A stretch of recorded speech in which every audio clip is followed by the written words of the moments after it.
Hello, everyone.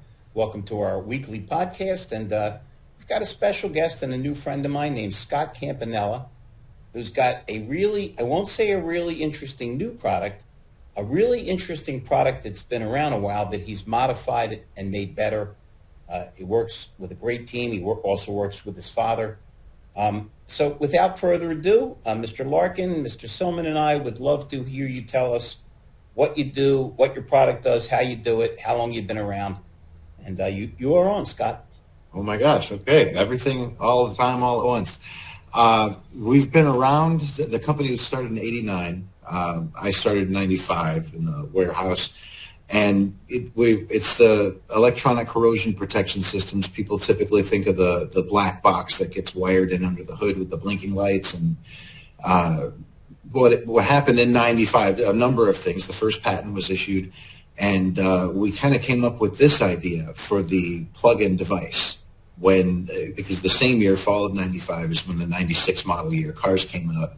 That's when that port became standard on every car in America and around the world, respectively. So we both looked at that, and many years later, completely redeveloped, repatented, retested, and alongside it, we developed a test tool that you call, so we can plug it in line, plug the device in, walk all the way to the back, and with a live lead touch bare metal, and you can see the effect that the unit has. It basically puts up an electron barrier against any of the bare metal in order to slow down that natural corrosion process. So that's what the product does.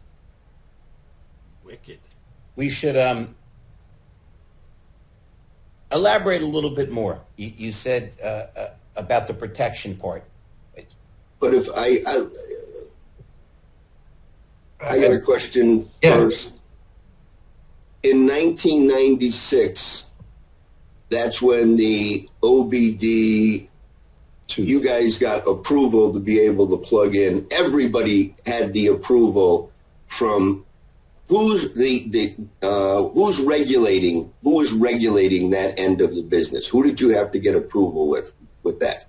As far as to plug into the OBD device without voiding warranties, without I know I watched a little bit of your video, the Magnus Moss Warranty Act. The thing that I'm interested in, I saw how they had like a splitter. Like if it didn't fit in and you had a splitter. So talk to us about, because dealers always were fearful about you can't cut into wires to do things. Okay, so we learned not to cut into wires. So it's the OBD.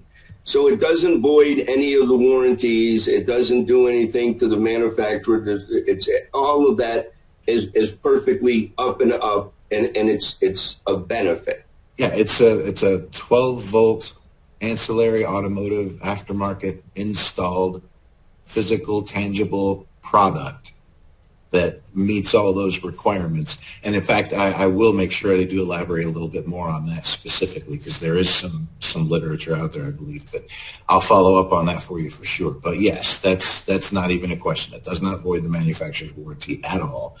So yeah. And it generates an electronic charge that slows down the rust.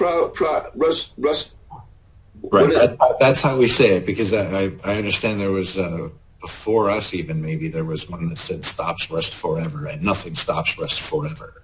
Well, Rusty Jones, when they where they sprayed the stuff in.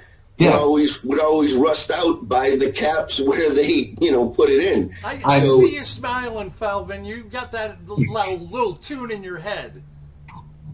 Well, just thinking that they had the old joke about the difference between true love and herpes is really forever. Yeah, don't worry. It's like when they sell you the TVs and they're going to break in 4 years because it was planned obsolescence. That is hilarious. Oh my gosh. No, but to your point, I want to point that out, because I won't even say anything bad about Rusty Jones, and that industry's come a long way too. What I would say is this, that we'll get to the whole regulators are having a question about how do you prove it on that side. Yeah. On the electronic side, it's actually a little easier to do the due diligence, even though it was a nightmare freight train to get that done, and then done again with the new product, because we taking the tech out of it's still the same tech, so we expected the same results, and we saw them. But the point that I'm trying to get at is that those guys have come a long way too. That's A.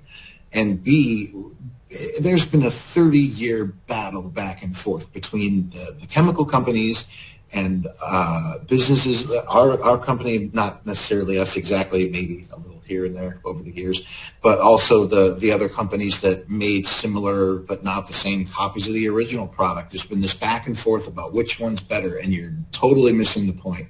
And after 35 years, we understand that better than anyone. I like undercoating. I don't have any problem with anything. The ceramic coating, the sprays, the modern day stuff. I don't think I would. I like the stuff that people put on at home. But if you have it done at a professional shop, there's nothing wrong with it. It will make your car. Ask the AI. It'll make your car last longer. And the real crime would be letting a car rust out early or not getting that extra year or two that you could get out of it, because the weight of resources that go into making a new car to replace that one. If you really want to make an environmental impact, we'll figure out a way to get these on cars by the millions and slow that whole thing down just enough to make a real dent. I mean, you're like I said, cars are always going to rust. They're going to get turned over. But if people are now keeping them for what, 12, 13, what's the new, if you guys saw it's 12.6 they're talking right now. Thank you. What about farm equipment? And I'm just throwing this out. This one, it's got to have an OBD2 port. I mean, I don't care if it's a Mack truck, a bus. Gotcha. So you have to have the juice. You have to have the consistency. Okay. This is the short version, is to say that we took the tech out of the old black box and we shrunk it down to fit in this. And now we plug in and get power. And instead of having to put our own wiring on or any other form of hardwire connection, we can distribute that just right amount of current through the entire vehicle's ground wiring system, fly right under the radar, never pop a fuse because you never get anywhere near that kind of voltage. But it's tuned in. It's the only thing we ever had any influence over was how much juice we're putting in. From there, all the testing was independent testing, ISO accredited labs under government oversight, reviewed by NACE experts. And then the people from McGill confirmed that. So, and then it was all done again with the new device. So the lab side and the compliance side, we've done all there is to do. Gotcha. Twice. But with the second one is when we developed the test tool, and there's a video of that on my website where I've got it showing. I had to make a makeshift camera rig to make that because I don't have a GoPro. That's another conversation. But I showed it plugged in, unplug it, plug in the test tool, go all the way. You've got proof that it does what you're saying. We can show the effect right down to the voltage, and I was playing around with it, and I get you're supposed to get 26 anywhere you touch bare metal, and you can do that all the way to the lift gate. I got 20 on the lug nuts. I mean, I went all the way to the lug nut, and I still got 20. So I figured that's on a Tahoe, on a large size SUV. So that's not bad. Okay, so is this just? Let's talk F&I. Yeah. Do you have standardized preload products? Is it an upgrade? How do you sell this? It depends on who you're working with. We've got best practice. We've got several chemical companies, and there's a particular brand in a particular country north of the United States that they're preloading them on every single one of them that come through. A lot of dealerships do that as well. Okay, so what you're saying, and that's where I'm going. That you preload this on your inventory. You're protecting your own inventory if you're in cold weather states or warm weather states, or so you've got the cold and then you've got the hot. So there's different. So regardless, everywhere is available that somebody's selling cars.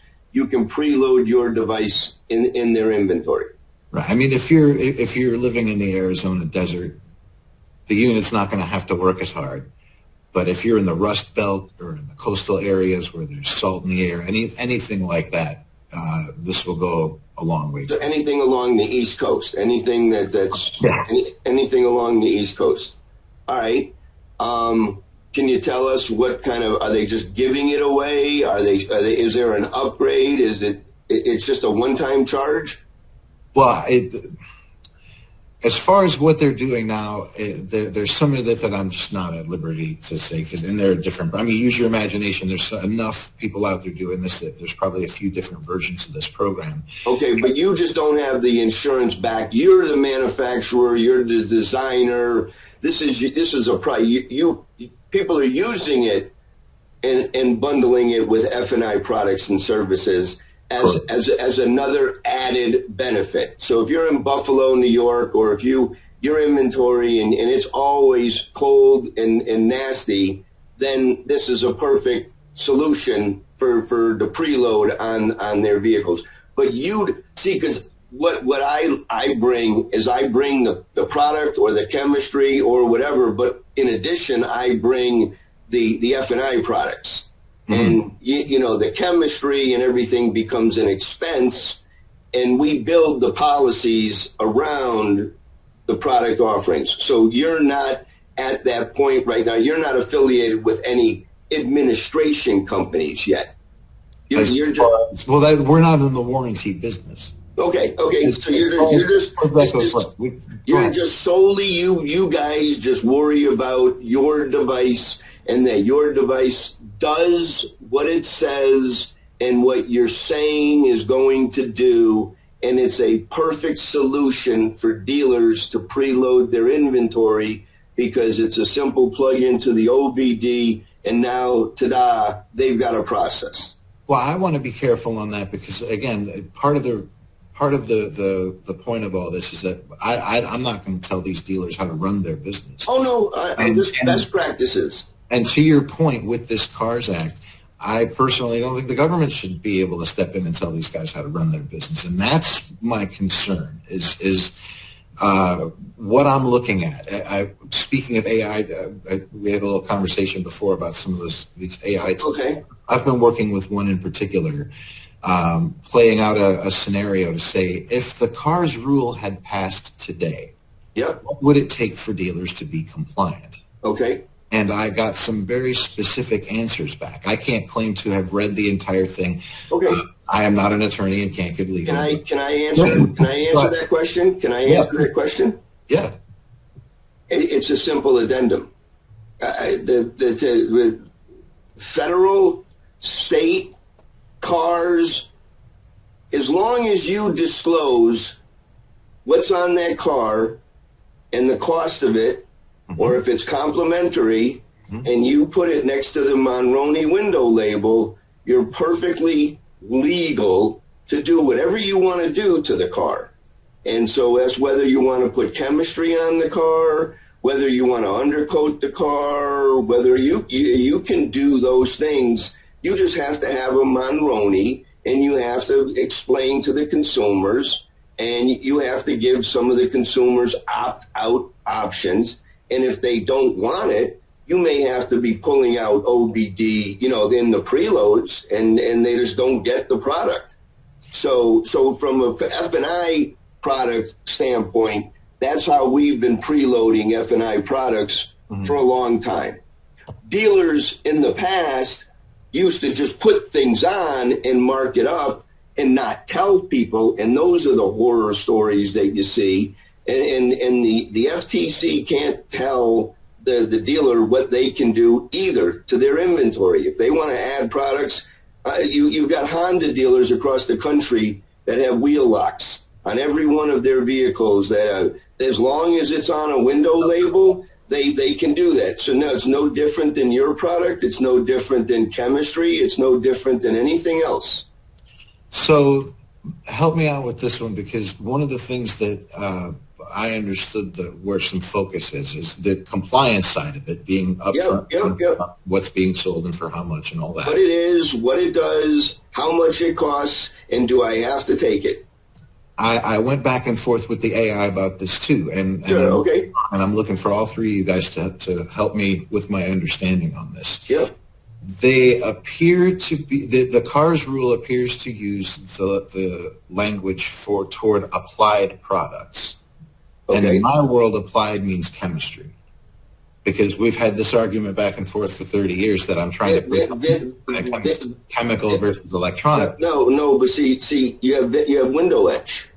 Window etch is an applied product. In some states, Connecticut said you're not supposed to do it, but the Fed said if you put a Monroney on it, and they don't have to buy the car, and So I mean, from a semantics standpoint, as long as you're clear and concise and you post it, there's nothing to be harmed. There's nothing to be afraid of preloading anything on the car. Chemistry, remember, chemistry is on top. Ceramic coating is on paint.